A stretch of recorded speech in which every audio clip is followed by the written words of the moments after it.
L'un des plus gros problèmes chez les débutants, c'est que vous avez tendance à faire des traits qui soient trop droits, ce qui va casser la dynamique de vos dessins. Mais dans cette vidéo, je vais vous montrer une technique parfaite qui va vous permettre de rendre tous vos dessins courbes et dynamiques pour que vous puissiez avoir des dessins qui paraissent plus vivants. Mais avant ça, bienvenue sur cette chaîne.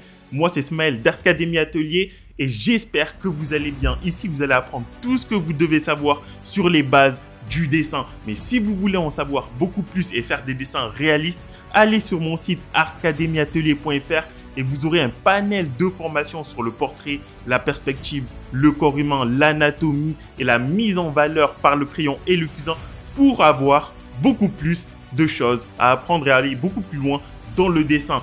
En tout cas, je vous retrouve maintenant devant la feuille. Avant ça, bien sûr, abonnez-vous pour ne rater aucune des vidéos que je publie chaque semaine et on se retrouve devant la feuille pour vous montrer cette fameuse technique. À tout de suite. Bien, alors ce qu'on veut absolument éviter de faire, c'est d'avoir des traits droits comme ça, d'accord? Ça casse la dynamique du dessin et ça rend le dessin beaucoup trop statique, ok? Nous, ce qu'on veut, c'est avoir des traits courbes pour pouvoir dynamiser notre personnage ou le portrait, tout ce que vous voulez. Donc, ce qu'on va faire, c'est qu'on va tenir le crayon comme ça, ok, en technique de fusain. Et en dessinant avec le bras, on évite de dessiner avec le poignet. Vous allez dessiner des traits courbes, comme ça. Voilà. Il faut que tous les traits qu'on dessine soient courbes. Ce qui va permettre, quand on dessinera un portrait, un corps humain ou un dessin en perspective, d'avoir des traits naturellement courbes. Ok ?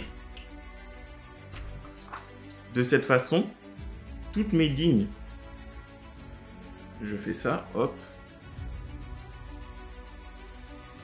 Et toutes les lignes que je dessine vont être courbes. C'est le but principal de notre exercice. Donc, dessiner des traits verticaux courbes, des traits en diagonale, comme ça, et puis des lignes continues, en dessinant toujours avec le bras. Ok, vous ne devez jamais dessiner avec le poignet ou vous devez toujours éviter plutôt d'avoir des traits qui soient droits. Donc, tenez votre crayon comme ça et dessinez avec le bras. C'est beaucoup plus simple quand vous dessinez avec le bras d'avoir des lignes qui soient courbes. Ok. Maintenant, sans lever le crayon, je vais dessiner un portrait.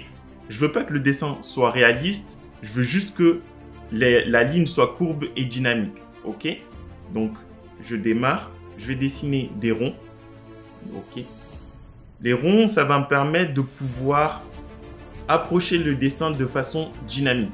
Donc, je fais plein de ronds et quand je sens que je suis fluide dans mes traits, d'accord? Ou vous changez de feuille, ou sinon sur la même feuille, vous allez faire votre portrait. De manière générale, j'aime pas avoir un dessin avec autant de rondes, mais puisque c'est un exercice que je vous montre, je vais laisser la feuille comme ça. Hop, je fais mon portrait, je dessine la ligne qui oriente le portrait, la ligne des yeux, ensuite le crâne, hop, les cheveux, le menton, je reviens sur les lunettes, je dessine le nez, les narines, la bouche,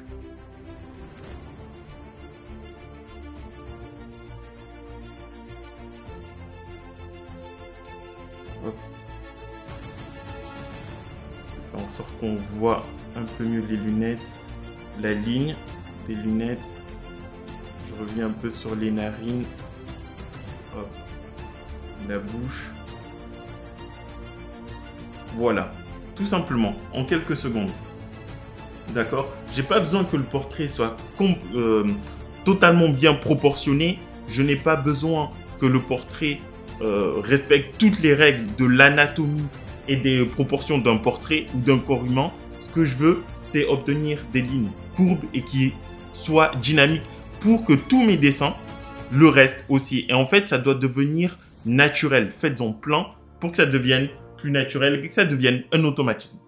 Voilà, j'espère que la vidéo vous aura plu. Moi, je vous retrouve dans la prochaine vidéo pour vous apprendre encore plus de choses. Et n'hésitez pas à me dire dans les commentaires ce que vous en avez pensé et qu'est-ce que vous mettez en place pour avoir des dessins plus dynamique que d'habitude et bien sûr pour progresser. Moi je vous retrouve la prochaine fois. Ciao.